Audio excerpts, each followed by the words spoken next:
Welcome again. Today we look at SN1 reactions using the example of a halogenoalkane and sodium hydroxide. An SN1 reaction refers to a substitution by a nucleophile, so it is described as being a nucleophilic substitution reaction.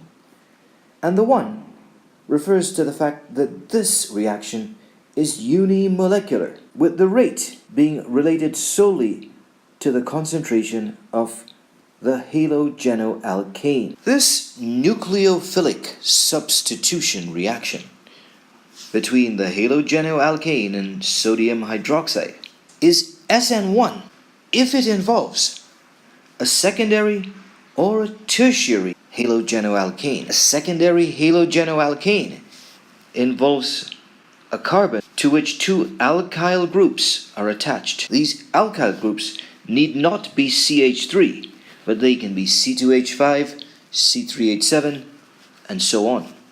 Here, you see two alkyl groups attached to this carbon with a single hydrogen here. This is a secondary halogenoalkane.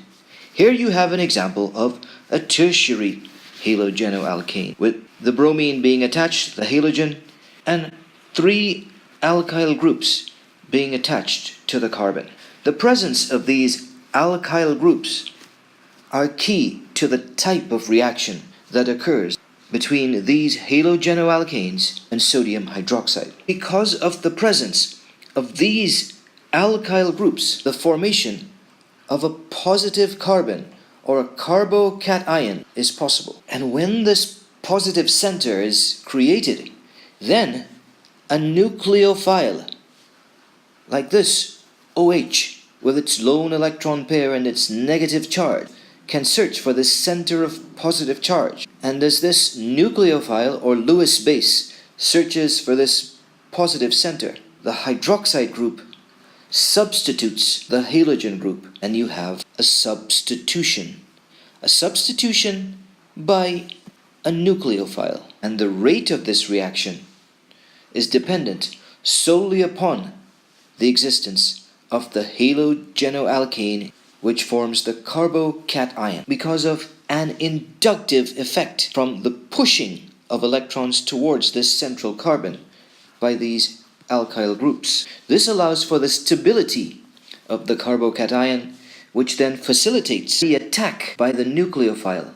It is important to note that the halogen or the leaving group would have already exited, and this structure is made stable due to the pushing of electrons towards this positive center from the alkyl groups, and then the nucleophile is able to complete its attack. One of the products of this reaction is the Cl ion, and the chlorine ion is very likely to associate with the carbocation.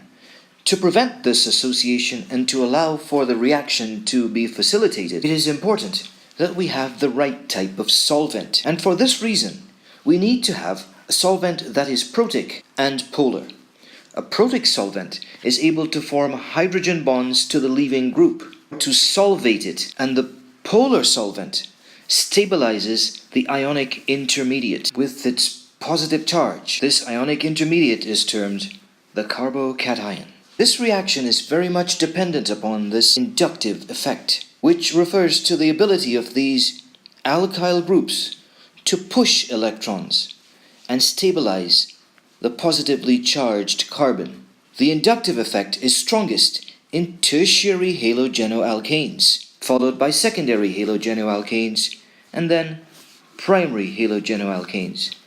In fact, so weak is the inductive effect in primary halogenoalkanes that they do not undergo SN1 reactions. Instead, the hydroxide must approach from the back end of the molecule to avoid steric hindrance, and a transition state is formed which involves an interaction between the leaving group, hydroxide, and the three other groups. And it is only in tertiary and secondary halogenoalkanes that it is possible to generate a stable carbocation, which is then subjected to attack by the OH nucleophile. This OH nucleophile cannot enter from the back because of steric hindrance brought about by the large CH3 groups. And secondary and tertiary halogenoalkanes interact with this OH nucleophile by this front-on approach of the hydroxide nucleophile, as opposed to the backside attack